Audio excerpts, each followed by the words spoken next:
Está em mim, Davi, da minha canção. Tu és o vento que me eleva cada vez mais. O teu amor está em mim, farei o mundo ver. É maravilhoso viver. O teu amor está em mim, Davi, da minha canção. Tu és o vento que me eleva cada vez mais. Proclamação do Evangelho de Jesus Cristo segundo Lucas. Naquele tempo, disse o Senhor: ai de vós, porque construís os túmulos dos profetas, no entanto foram vossos pais que os mataram. Com isso, vós sois testemunhas e aprovais as obras de vossos pais, pois eles mataram os profetas e vós construís os túmulos. É por isso que a sabedoria de Deus afirmou: eu lhes enviarei profetas e apóstolos, e eles matarão e perseguirão alguns deles, a fim de que se peçam contas a essa geração do sangue de todos os profetas, derramado desde a criação do mundo, desde o sangue de Abel até o sangue de Zacarias, que foi morto entre o altar e o santuário. Sim, eu vos digo, serão pedidas contas disso a essa geração. Ai de vós, mestres da lei, porque tomastes a chave da ciência. Vós mesmos não entrastes e ainda impedistes os que queriam entrar. Quando Jesus saiu daí, os mestres da lei e os fariseus começaram a tratá-lo mal e a provocá-lo sobre muitos pontos. Armavam ciladas para pegá-lo de surpresa por qualquer palavra que saísse de sua boca. Queridas irmãs, queridos irmãos, que bom que mais uma vez você optou para ouvir o Santo Evangelho e também, junto com outras pessoas, podermos meditar sobre a Palavra de Deus.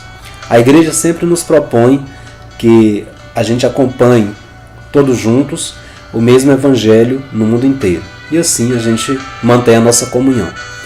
Hoje nós continuamos ouvindo o Evangelho de São Lucas, que a gente tem meditado nesses dias.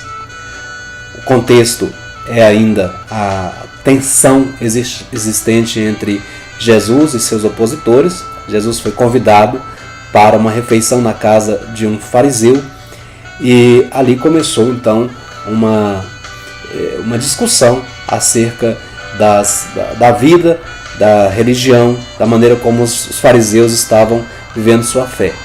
Os profetas eram tidos como homens de Deus. A dificuldade, a resistência no interior do próprio povo de Deus, do povo de Israel, de aceitar e acolher a mensagem dos profetas e de reconhecer nesta mensagem, a palavra de Deus, tem uma longa e também dramática história na Bíblia. Os profetas eram homens portadores da palavra de Deus, que falavam inspirados por ele, suscitavam esperança quando o povo desanimava, denunciavam os crimes, infidelidades do próprio povo, dos governantes, quando eles esqueciam a aliança firmada com Deus, denunciavam os pecados das nações, quando essas ameaçavam a existência do povo eleito. Os profetas, como é o caso do profeta Jeremias, foram perseguidos, muito perseguidos, pelo próprio povo. Há uma postura diante das Escrituras que faz dos doutores da lei intérpretes autorizados à palavra de Deus. Eles eram também coniventes com a morte dos profetas. Então aí um conflito.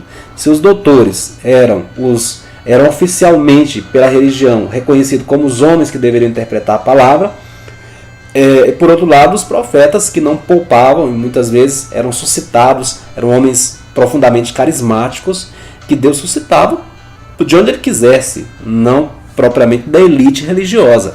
A pretensão de possuir todo o conhecimento da Escritura, sem precisar aprender mais, impede os doutores da lei de escutar Deus. Na sua autossuficiência, eles fecham, por seu ensinamento, aos outros a possibilidade de acesso à verdade. Jesus denuncia isso, mas se Jesus fala dos profetas do passado, ele aponta ao mesmo tempo para ele próprio. Jesus não era doutor da lei, ele não fazia parte da elite religiosa, ele não era fariseu, ele não se encaixava naqueles grupos.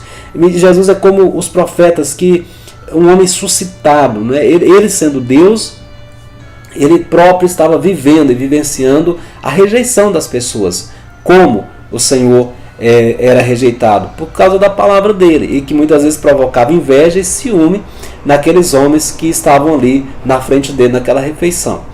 Se Jesus fala dos profetas ele está também, de alguma maneira, apontando o dedo para ele como profeta e que terá a mesma sorte dos profetas.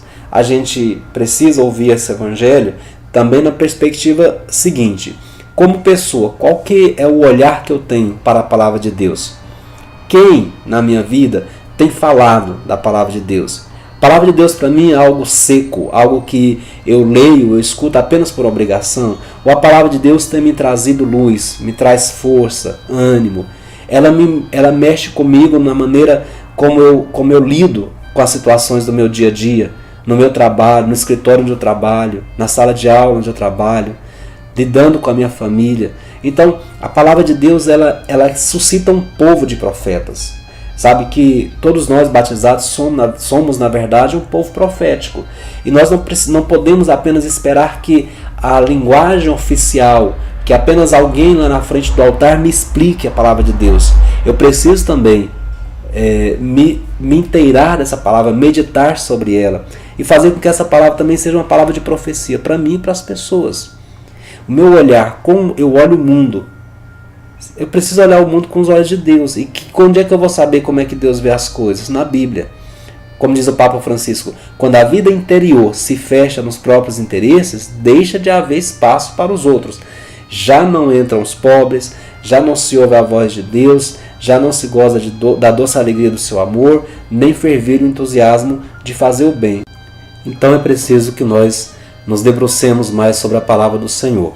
E também hoje, já que nós estamos nesse tema, pedir a Deus também que essa palavra suscite homens e mulheres novos, para que possamos renovar e transformar o mundo em que vivemos. Pai, que a compreensão de Teu sábio plano de salvação para toda a humanidade me leve a estar atento às palavras de Jesus.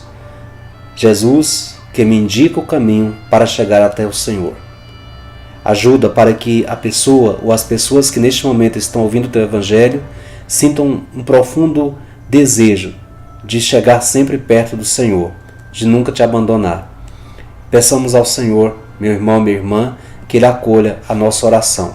Acolha cada um de nós nesse dia de trabalho, de luta, de buscas, de esperança. Renovemos a nossa fé em Deus. Renovemos o nosso amor por Nossa Senhora. Renovemos a nossa esperança no mundo melhor. Deus Pai vos dê sua bênção, Deus Filho vos conceda saúde, Deus Espírito Santo vos ilumine. Em nome do Pai, e do Filho, e do Espírito Santo. Amém. Te deixo no colo de Nossa Senhora. Bom dia.